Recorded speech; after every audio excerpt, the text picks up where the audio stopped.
Hi, I'm Christine Benz from Morningstar.com. One of the big questions for many retirees is the sequence to use when tapping their various accounts in retirement. I recently visited Vanguard headquarters where I discussed that topic with retirement expert Maria Bruno. Maria, thank you so much for being here. Thank you, Christine. You have worked on the area of tax-efficient drawdown, so assuming a retiree has multiple accounts to pull assets from to spend during retirement, where they should go for money in order to be the most tax efficient. First of all, why is this an important topic? Why should retirees pay attention to this? Well, taxes really are a drag on your return, much like investment costs. As an investor, there's two things you can control, is the cost, and it can be cost management fees, it can be taxes. So when you make withdrawals from different account types, certainly tax-advantaged accounts, tax-deferred accounts where the growth has been deferred, when you take distributions, that will be subject to income taxation. So depending upon the construction of the portfolio, taxes can be a very large liability for retirees. Okay. So if a retiree, say, has a taxable account and maybe some traditional IRA or 401k assets and perhaps some Roth assets, when they're thinking about the sequence in which to draw them down, is there any sort of overarching principle they should have in mind? What are they getting rid of first and saving for last, and why? Right, so that's actually the best situation. If a retiree has three different account types, taxable, tax-deferred, Roth, that gives you certainly the most flexibility to manage the current income tax liability. And that actually can increase, research has shown, Vanguard's research has shown that this can increase the longevity of the portfolio.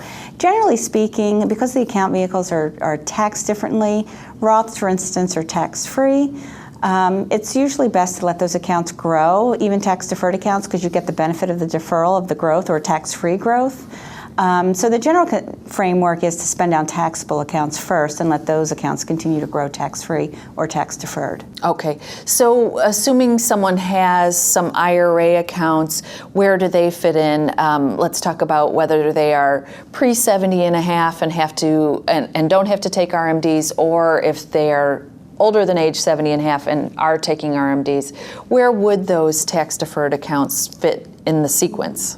Well, certainly if you are over age 70 and a half and you have deferred traditional IRAs or 401ks, then you do have to take the minimum distributions. So it makes sense, obviously, that would be the first source of spending since those dollars are already taxed. So you can satisfy the RMD and then use those proceeds to meet spending needs. Beyond that, that may not be enough for some retirees, so then they would look to their taxable accounts, for instance. And there it can make sense to first spend from any type of dividends or capital gains distributions that the funds may be generating on an annual basis. Those are already taxable flows.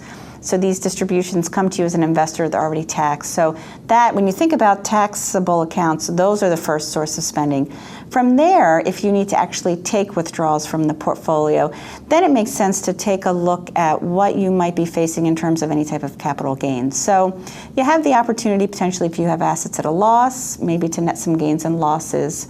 So you want to be tax smart as you look at your taxable accounts before you actually make the transactions. Okay.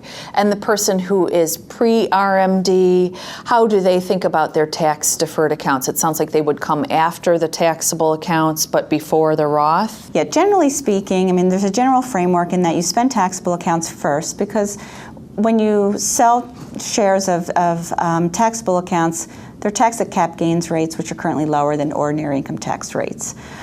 So that's usually why the taxable accounts get the nod first. It's more tax efficient to spend those down generally. It also allows the tax-deferred accounts or the tax-advantaged accounts to grow. That may not be the case for everyone on an annual basis, though. For instance, some retirees might have an atypical tax year where they might be in a very high tax bracket. Certainly in those situations, taxable or maybe Roth acceleration could make sense. So actually spending out of the Roth? Could, if you're in an atypical tax situation. The flip side of that is if you are in a very low tax bracket for whatever reason, maybe you have large medical expenses that you can deduct. and you find yourself in an atypical low tax year, then it may make sense to maybe take a little bit from tax deferred first, because basically you're allowed to, what you're doing is managing those marginal income tax rates. Right. So that gives you some flexibility to keep an eye on this on an annual basis. Okay, so I think people have probably picked up on the fact that this can be very complicated, thinking about where you would go for cash on a year-to-year basis. Do you have any advice for people who are attempting to figure this out based on their own situation? Should they just find a tax advisor who could help them with this? This can be a situation where an advisor or a tax advisor can add a lot of value. We really focus on things that you can control as an investor here at Vanguard. And we had talked about, taxes and costs being one of them. So these are the things where a professional can help you on a year-by-year basis to make these tax-smart strategies, which presumably then will lengthen the durability of the portfolio. Certainly every dollar that you pay in taxes, much like costs, is a dollar out of your pocket as an investor. So the more you can minimize that on an annual basis, the more then you get a tailwind to the portfolio down the road. Okay, Maria, thank you so much for being here. Thank you.